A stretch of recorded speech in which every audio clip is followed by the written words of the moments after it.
Hello dear students, in this video let us learn what are the different sources of water available naturally. Then there are different sources of the water like a pure water, rainwater, surface runoff, river water, lake and pond water and groundwater finally.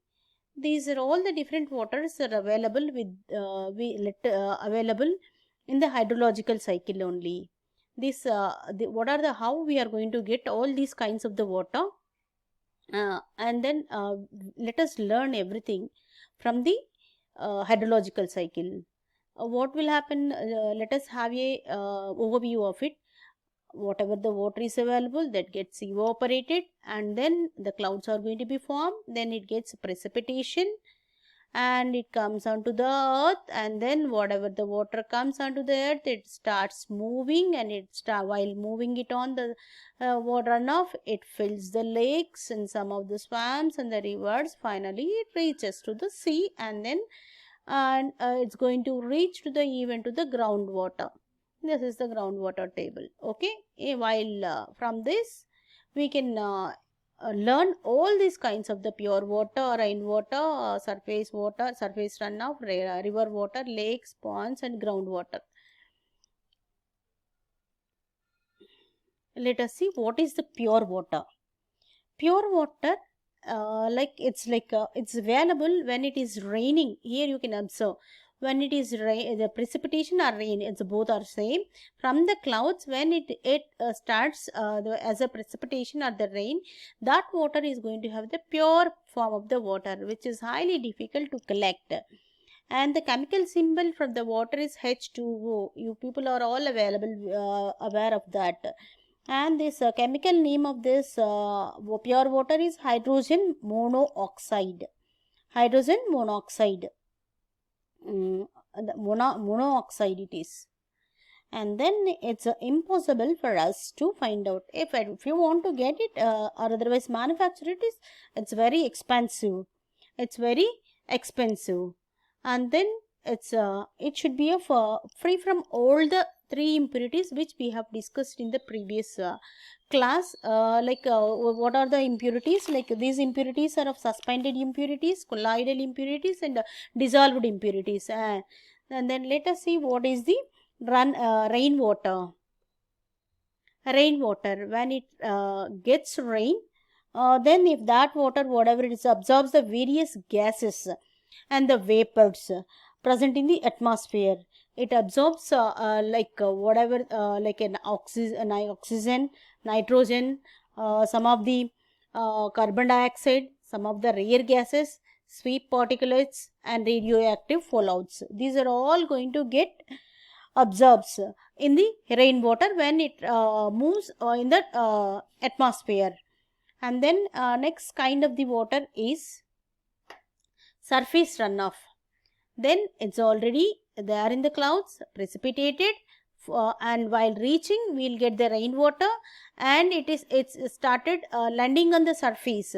Once it comes onto the surface and or the ground, and it takes form of starts running on the land, that you call it as a surface runoff. And the surface runoff while traveling on the soil or the moving on, some of the water gets percolates, and then it picks up the particulates, organic matter, nitrates and phosphates. The particulates means it doesn't have this silt and clay, and the organic matter and all those things, it is going to get dissolved in it. And what it is going to get, what are the characteristics of this water, surface runoff water? That depends on, because whatever how it is going to flow, it depends upon the topography and vegetation the soil is going to have. So the every surface runoff water is not same. It depends on the vegetation as well as the topography of the land use and how it was managed.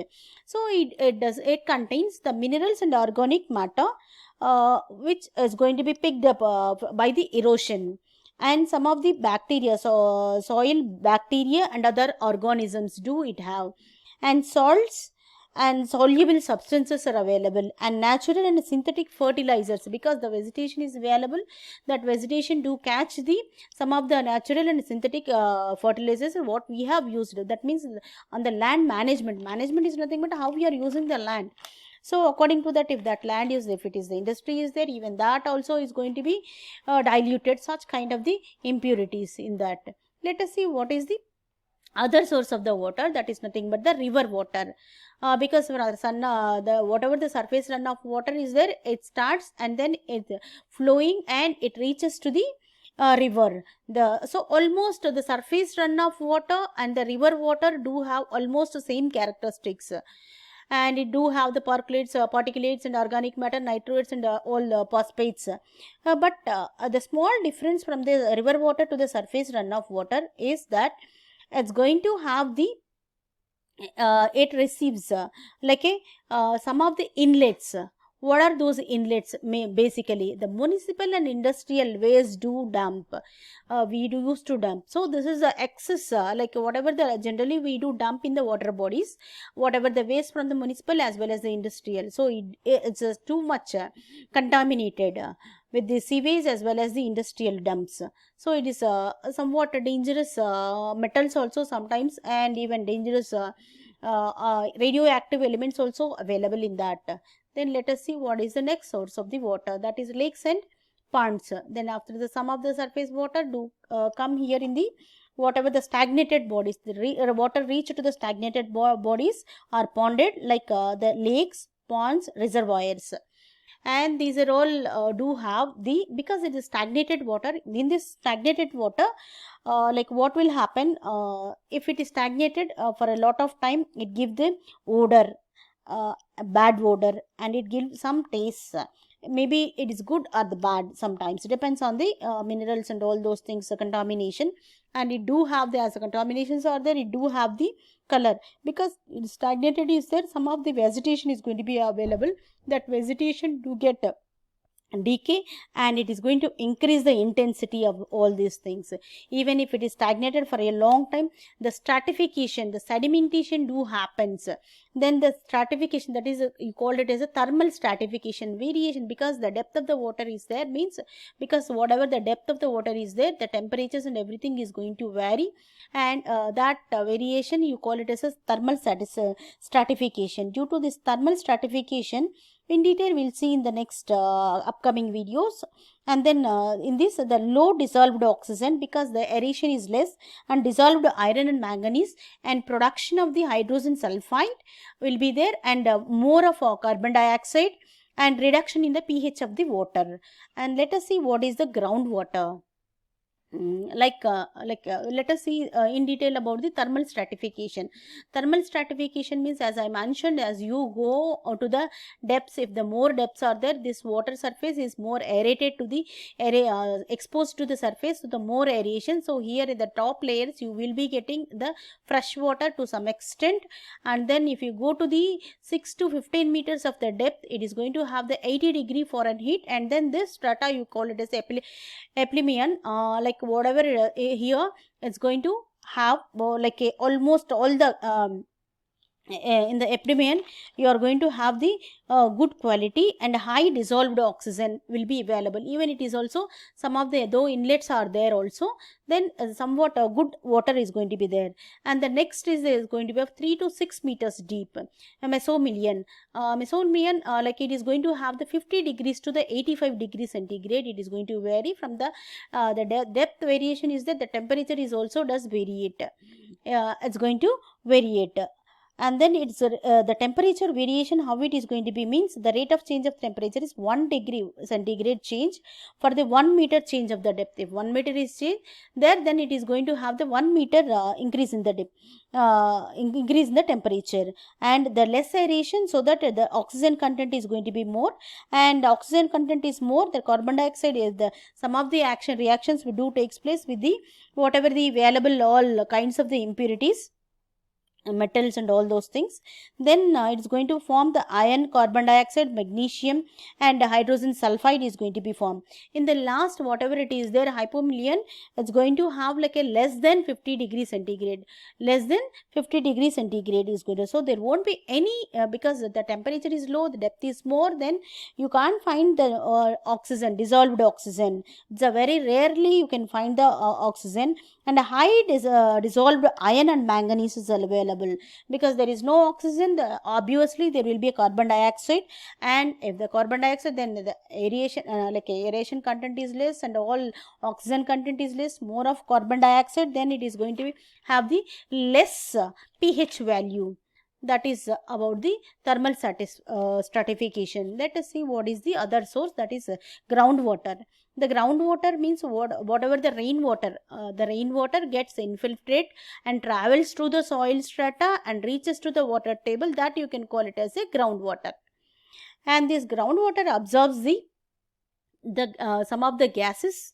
It is going to have the gases of the decomposes gases and degradable organic matters with the pores of the soil mantle, because through which it is going to penetrate. Here it gets penetrated, and carbon dioxide is going to be added after removal of the oxygen, if the strata contains the rich organic matter, because the decomposition. So that as decomposition, it's going to have the more of the carbon dioxide, less of the oxygen, and pH value is going to reduce. pH value is going to get reduced, and with the pores, whatever it is going to travel, and some of it catches some of the minerals and some of the iron and solubles of the iron and magnesium, manganese is going to get available.